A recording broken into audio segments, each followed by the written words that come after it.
My sister used my son's critical medical fund to finance a lavish getaway to Italy with her partner. Why should your child derail our dream vacation? They traveled in luxury, celebrated extravagantly, while my son fought for survival.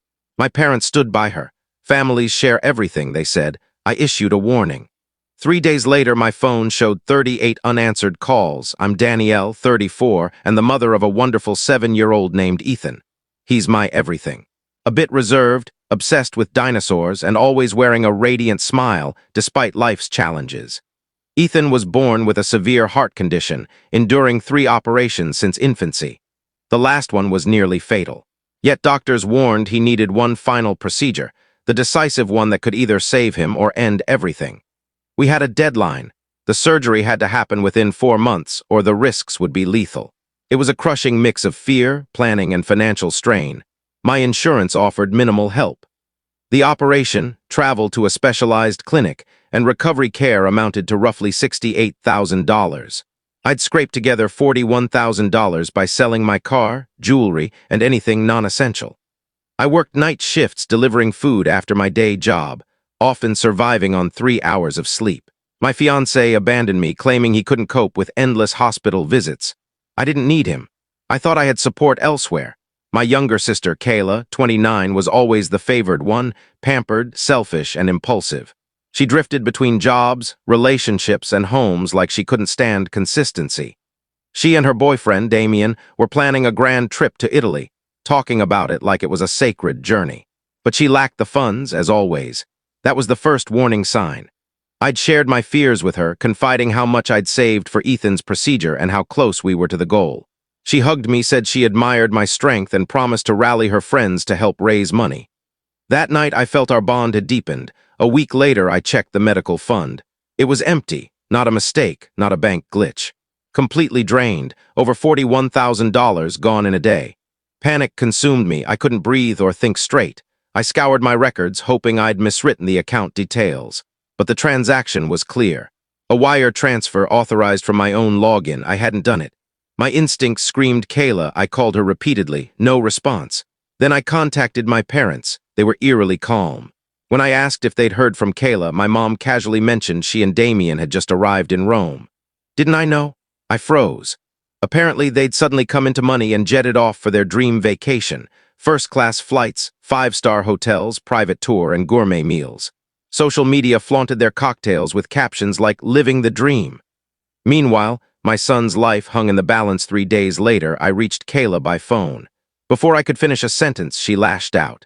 "I know you're upset, but why does your kid's life trump our dream?" My hands trembled. I could barely speak, managing only, "How could you do this?" With her usual defensive sneer, she said, "Families share, don't they? You'll move on." No regret, no apology, just arrogance. Then came the deepest cut. My parents took her side. They called me overdramatic, said Kayla had been struggling, and suggested I should have secured the money better if it mattered so much. Worst of all, they implied this might be a sign to reconsider putting Ethan through another dangerous surgery. Their words stabbed like blades. These were the people who cradled my newborn son, who wept when his heart stopped at 3 days old. Now they were suggesting I let him go. I fell silent, then spoke 10 words. "You'll regret this sooner than you think." They laughed, called me ungrateful, so I cut contact. No calls, no texts, no social media. I blocked them all. I couldn't bear seeing another photo of Kayla's wine glass while my son clung to life. The next 3 days were a haze. I was shattered but not broken. I launched a crowdfunding campaign, laying bare the betrayal, Kayla's theft, my parents' words, the bank records, and Ethan's ticking clock. I expected no one to care, but people did. The story spread rapidly. Donations poured in. Strangers sent messages of support. Old friends and other parents who'd faced similar struggles rallied behind me. A local news outlet picked up the story. In 3 days, the fund not only met its goal but exceeded it, reaching $84,000. I sobbed not from despair but from relief. Holding Ethan, I told him the world wanted him to live. Then my phone started ringing. I ignored it. It rang again and again. 38 missed calls from my parents, Kayla, and unknown numbers, blocked contacts using new phones. They were desperate now, facing backlash from their friends, church, Kayla's workplace, and Damien's family. Everyone knew what they'd done. They were labeled monsters, thieves, enablers. Authorities were investigating, as I'd filed a police report the moment the money vanished. With public attention, the case gained traction. Kayla left a tearful voicemail, claiming it was a mistake, blaming Damien, insisting she never meant to harm Ethan. She begged me to remove the crowdfunding post, saying her life was ruined. My parents left messages, suddenly recalling their love for Ethan, claiming they only wanted peace and didn't mean it that way. I didn't respond. This wasn't about vengeance. It was about protecting my son. Ethan's surgery is set for next month with a top pediatric cardiologist. His odds are stronger than ever. As for my sister and parents, I don't know what they expect. Forgiveness. No apology can restore the stolen funds or erase the stress of thinking my son might die because of them. No apology undoes their laughter while Ethan lay in a hospital bed, tubes in his chest. They chose their path, and I've chosen mine. After the theft, betrayal, and public shaming, I thought the worst was over. With Ethan's surgery funded by strangers' kindness, I could finally breathe, hope, and believe in a future for my son. But I underestimated how far guilt and public exposure could push selfish people. A week after the fundraiser went viral, there was a knock at my door. Not journalists or supporters, it was my parents. I hesitated, standing behind the door, hearing my mother's sobs and my father's murmurs about wanting to talk in person. Their voices carried shame, but I couldn't tell if it was for their actions or the fact that everyone knew. I opened the door halfway. My mother's eyes were red. My father looked aged beyond his years. She tried to step inside, but I didn't budge. They apologized, admitting Kayla was wrong and they were wrong to support her, calling it a misunderstood loyalty test gone awry. I stayed silent, staring. Then my father said something sickening. Could I delete the fundraiser and remove the public story? It was ruining their lives. Kayla lost her job, Damien faced lawsuits from his family, their church had ostracized them.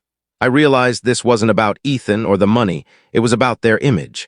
They hadn't cared until their actions cost them everything.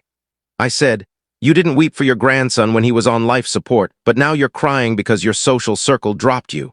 My mother sobbed louder, saying, "We made a mistake, Danielle. We're still your parents." I replied, "You stopped being that when you sided with a thief while your grandson suffered." I shut the door. They lingered briefly, then left. I thought that was the end. It wasn't. 2 days later, a lawyer's email arrived. My parents were filing a defamation claim, citing emotional and financial harm from the public backlash. I laughed bitterly. I sent my lawyer every piece of evidence, bank records, texts, voicemails. Their response was swift. My parents had no case. I could sue them if I wanted, but I didn't. My focus was bigger. Ethan's surgery day arrived like a tempest. I held his hand all the way to the hospital, trying to be strong. He was calmer, asking if he'd finally ride a bike like other kids.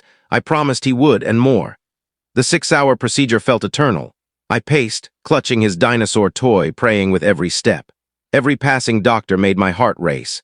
Finally, the surgeon emerged, smiling. The operation was a success, no complications, a perfect repair. Ethan was stable, alive. I collapsed, sobbing harder than I had in years, not from betrayal or loss, but because my son would live. Ethan recovered over a week. Nurses called him their little warrior. He kept asking to see the stars from his bedroom window. I told him soon, and I meant it. The noise from my family faded. The calls and emails stopped. They realized I wouldn't let them back in for convenience. I heard Kayla and Damien split, each blaming the other, or me. Typical. My parents reportedly moved states to escape their shame without telling me. I learned through a neighbor. They'd become outcasts, but that wasn't my concern. I rebuilt. We moved to a quiet mountain town. I found a flexible remote job with good benefits. Ethan thrives, riding his bike daily, running, laughing, breathing easily. We hike, and he brings snacks for the squirrels, saying they need help too. Sometimes he asks about his grandma and aunt. I tell him some people aren't ready to be kind, and he nods, understanding more than a child should. I've learned blood doesn't make family. Love without loyalty is empty. Those you expect to catch you can let you fall hardest. But I've also seen the world's kindness, strangers as saviors, hope after betrayal. Ethan got his second chance, so did I. Watching my son sleep peacefully, I know cutting them off wasn't a loss. It was our liberation.